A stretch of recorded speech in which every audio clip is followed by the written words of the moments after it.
cuento, hoy les voy a comentar sobre algunas técnicas que nos permiten adoptar nuevas tecnologías a nuestro stack existente. La charla se llama Keeping Your Stack Fresh with AOT, donde AOT significa Auto-Generation of Things, y es un término que usamos internamente en nuestros equipos para referirnos a estas oportunidades en las cuales algunas de las últimas tecnologías son fáciles de adoptar sin reescribir nuestro código. Pero primero me gustaría explicar por qué esto es importante. Yo trabajo en Medallia hace más de 5 años. Medallia es la empresa líder a nivel global en Customer Experience Management y su producto está en el mercado hace más de 15 años. Así que muchas veces nos hemos encontrado con el desafío de ir actualizando nuestro stack tecnológico sobre un producto que está en el mercado hace bastante tiempo.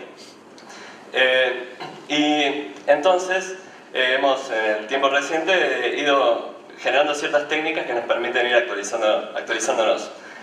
AOT suena como IoT, pero no tiene nada que ver. Es como Java y JavaScript, es puro marketing. Así que con eso me gustaría empezar introduciendo la primera herramienta o técnica, que es básicamente cómo hacer para, con un stack de APIs REST, generar APIs GraphQL.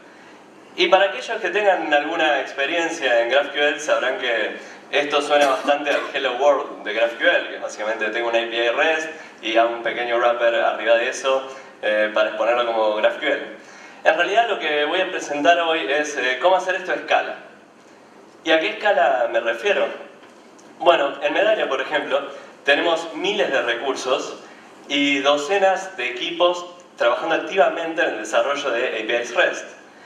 Veamos entonces cómo eso impacta en la arquitectura que nos propone GraphQL. La arquitectura esta, uno tiene múltiples clientes web, clientes móviles, posiblemente servicios de terceros que se integran con nuestras plataformas, y un único endpoint que nos da acceso a todo nuestro modelo, ¿no? A todas nuestras APIs.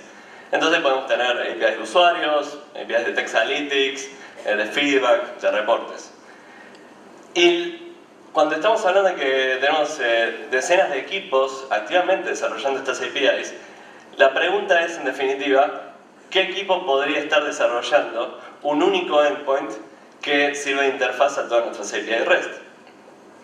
En la práctica, en un entorno donde fomentamos la innovación tecnológica, solemos ver una de dos cosas. Por un lado, vemos que los equipos de frontend empiezan a desarrollar algunos servidores GraphQL ad hoc que les permiten acceder a algunas partes específicas de las APIs. Y esto tiene mucho sentido porque GraphQL en realidad aporta sobre todo valor a los equipos de frontend que necesitan seleccionar, bueno, cuáles son los datos que quieren streamear a los clientes.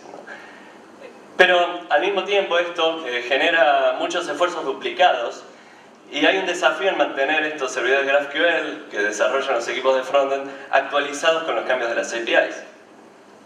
Otro caso que también hemos visto, aunque es menos frecuente, es que un equipo de backend encuentra que es más fácil o le resulta más natural expresar el modelo de su dominio con una API GraphQL en lugar de una API REST. Esto es interesante y tiene un desafío aún mayor para los equipos de frontend, porque ahora los equipos de frontend necesitan adoptar un cliente GraphQL para consumir estos nuevos features en estas nuevas APIs GraphQL, al tiempo que tienen que seguir interactuando con los otros servicios REST. Entonces, volviendo a la pregunta original, ¿cómo podríamos hacer para generar este endpoint? La solución de la que voy a hablar y la que empezamos a adoptar en Medallia es, bueno, ¿por qué no lo podemos autogenerar? Y para esto, vamos a brevemente comparar algunas cosas de REST y GraphQL. No hace falta que tengan conocimiento de GraphQL previo, yo voy resaltando los conceptos que son pertinentes para esta charla. Entonces, veamos un endpoint REST. Bueno, arriba, no sé en la pantalla, pero hay un get de un recurso, ¿no? En REST, bueno, uno hace un get a una URI y esto nos devuelve ciertos datos, en este caso un personaje de Star Wars.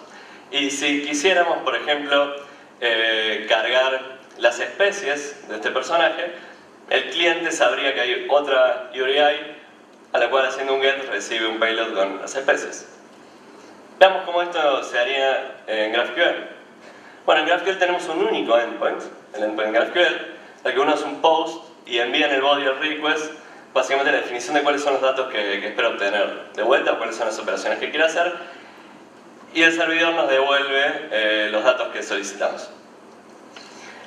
Hay dos diferencias fundamentales. La primera es que en GraphQL no hay identificadores uniformes, no hay URIs, ¿no? Es un único endpoint.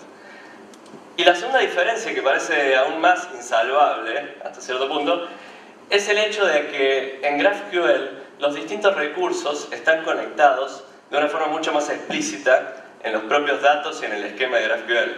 Entonces no tengo que acceder a dos endpoints distintos, sino que los datos en sí ya están conectados.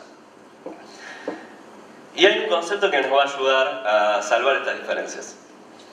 Este concepto es Hate OAS. Y me voy a detener un momento en esto porque es muy interesante. Hate OAS es un acrónimo para Hypermedia as the Engine of the Application State. Y lo que quiere decir es que nuestros recursos en REST deberían tener hypermedia, o sea, referencias entre ellos, o sea, links, que le permiten a un cliente ir descubriendo la API REST, ir descubriendo cómo es posible transicionar la aplicación entre distintos estados.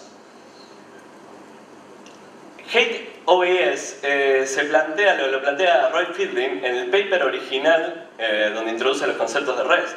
Y es muy interesante que hoy en día casi todo el mundo está generando APIs REST, pero no siempre vemos que haya hypermedia en los recursos.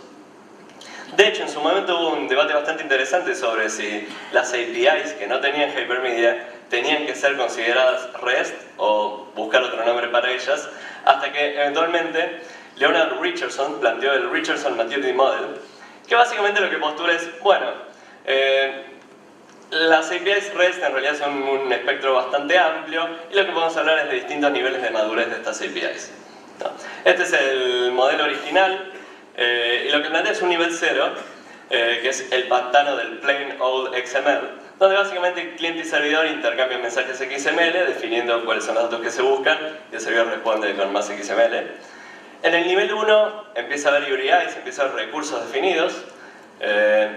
Y recién en el nivel 2, que es lo que estaríamos bastante acostumbrados a ver y a lo que con las herramientas de hoy en día se lleva bastante fácil, empezamos a usar los verbos de HTTP con la semántica correcta. Entonces usamos un GET para obtener datos, POST para crear datos y así con los distintos verbos. Recién en el nivel 3, que es donde no vemos demasiadas APIs que lleguen hasta este nivel, tenemos Hypermedia Controls y ahora voy a mostrar cómo se ve una API con Hypermedia. Entonces, esta es la misma API que mostraba antes, le hacemos un GET a un recurso y lo que nos devuelve es el recurso más una sección links donde tenemos referencias a otros recursos.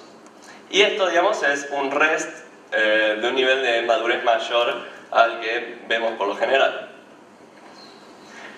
Con esta conexión ahora entre recursos propia de REST en sí, podemos empezar a darnos una idea de, bueno, cómo podríamos mapear esto a una interfaz GraphQL. Pero antes de terminar de hacer la conexión, me gustaría hacer un breve disclaimer. Cambiar de paradigmas no se trata solamente en realidad de ver las diferencias entre el paradigma que queremos seguir y lo que tenemos implementado hoy en día.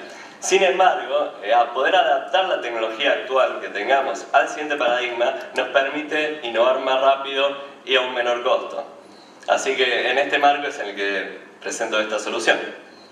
Por último voy a introducir dos conceptos más que necesitamos para hacer el ejemplo. Uno es OpenAPI Spec o Swagger y lo segundo es Node.js. En el caso de Swagger, si estamos hablando de esta escala donde tenemos múltiples equipos de backend escribiendo APIs REST, es posible que, o lo más probable es que ya tengamos alguna forma de documentar de manera estándar todas nuestras APIs. Y Node.js, ahora voy a explicar por qué es tan útil, pero bueno, esta es la NodeConf. Mentira, más adelante voy a explicar cuál es el rol que juega. Lo que vemos acá es un esquema Swagger y lo que tenemos que hacer es, a partir de esta definición de una API REST, generar la definición de GraphQL. Lo que vamos a hacer en realidad es crear algún algoritmo que nos permita leer el Swagger e ir generando los esquemas de GraphQL. Pero conceptualmente, porque lo otro va a depender mucho de cómo estén documentadas nuestras APIs, conceptualmente lo que queremos hacer es, por un lado, tomar todas las rutas de nuestra API, que son el entry point de nuestras APIs, y mapear eso al query de GraphQL, que es el entry point en las APIs GraphQL. Lo segundo que vamos a hacer es mapear entonces todas las operaciones, todos los gets en principio, a campos en nuestras queries, y los otros métodos los mapearíamos a mutations en GraphQL, ¿no? Post, put, etc. Y finalmente mapeamos los esquemas que retorna nuestra API a otros tipos en nuestro esquema de GraphQL. Ahora, la parte más interesante es mapear todas las definiciones ahora a tipos en GraphQL. Para esto, por un lado, lo que hacemos es, por cada definición, creamos un nuevo tipo en GraphQL y mapeamos todas las propiedades de forma bastante sencilla. Y ahora es donde viene la parte de los links, el hypermedia, que vamos a usar para conectar estos recursos. Entonces, lo que hacemos es mapear los links de nuestra definición en Swagger, de nuestra API REST, a campos que linkean con otro tipo en nuestra definición GraphQL. Y esto al momento de cuando el servidor va a resolver nuestros queries, el servidor GraphQL, lo que vamos a ir haciendo es seguir los links que vienen en el hypermedia junto con los recursos para poder ir armando el grafo que necesitamos devolver a nuestros clientes de GraphQL.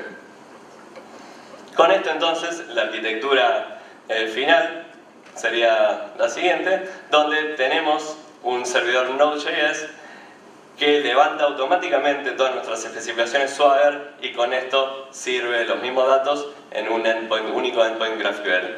Y que es fácil de mantener porque mientras todos los equipos de backend documenten sus APIs con Swagger y siguiendo el paradigma de Hate OAS, es bastante fácil mantener esto actualizado. Me gustaría aclarar que si bien en este caso mapeamos una API REST a una API GraphQL, en la práctica nosotros podemos ir mapeando distintas cosas siempre y cuando tengamos bien documentado y estandarizado la forma en la que definimos nuestras APIs. Así que este es un ejemplo si ustedes estarían buscando adoptar GraphQL, pero podría aplicarse a otras tecnologías también, ¿no? Con eso, ahora que tenemos un servidor GraphQL, me gustaría comentarles otras cosas que se pueden generar a partir de este, de forma muy sencilla. La primera es generar definiciones de float type. Y esto es muy relevante hoy en día, ya que a medida que van creciendo en complejidad y en cantidad de miembros los equipos que estamos trabajando en Node.js, empezamos a verle la utilidad a adoptar un sistema de tipos en estos sistemas Node. Y hay un par de opciones, ¿no? TypeScript, float type. En particular, float type nos permite irlo adoptando muy lentamente, de a poco, de forma incremental, file por file. Pero aún así hay un costo muy grande inicialmente, que es, bueno, la generación de las librerías de tipos que necesitamos para empezar a anotar nuestro código. Entonces, si nosotros tenemos definido un esquema de GraphQL, podemos usar una librería de NPM para muy fácilmente generar la definición de tipos de float type y empezar a incorporar esto en nuestro código Node.js. Otro caso que me gustaría comentar, el último caso que voy a presentar hoy, es bueno, cómo hacer para mapear, para generar automáticamente un servidor mock que sirva esta API GraphQL de forma automática. Y los servidores mocks son algo que hoy en día incluso empiezan a ser más útiles. Antes siempre los usábamos, por lo menos en Medallia, para poder empezar a implementar nuestros frontends, todavía cuando las APIs de backend no estaban listas, ¿no? Entonces usábamos servidores mock. Pero hoy en día, con la explosión de los microservicios, empieza a ser útil incluso para desarrollar distintos microservicios en paralelo que dependen del uno del otro cuando ninguno de los dos está listo. Entonces, nuevamente, si tenemos una API GraphQL, que no hace falta que se consuma de los clientes, los servidores Node.js también lo pueden consumir, es muy fácil generar un servidor mock GraphQL, por lo menos sencillo en este caso, un one-liner. Esto nos va a devolver respuestas que por lo menos valían contra el esquema, Pero a diferencia de lo que pasa con APIs REST, que también podíamos generar mock servers de forma automática a partir de definiciones en Swagger, por ejemplo, en el caso de GraphQL las conexiones entre los recursos son mucho más explícitas. Esto nos permite generar mejores mocks de forma fácil, que a veces es necesario. Bueno, esos son los casos que les quería compartir hoy. Todo el código, incluso el mapeo de REST a GraphQL, lo pueden encontrar en mi GitHub, en ese link. Si no, también voy a estar en el stand de Medallia, así que si quieren acercarse a hablar, si no me pueden escribir por Twitter. Muchas gracias.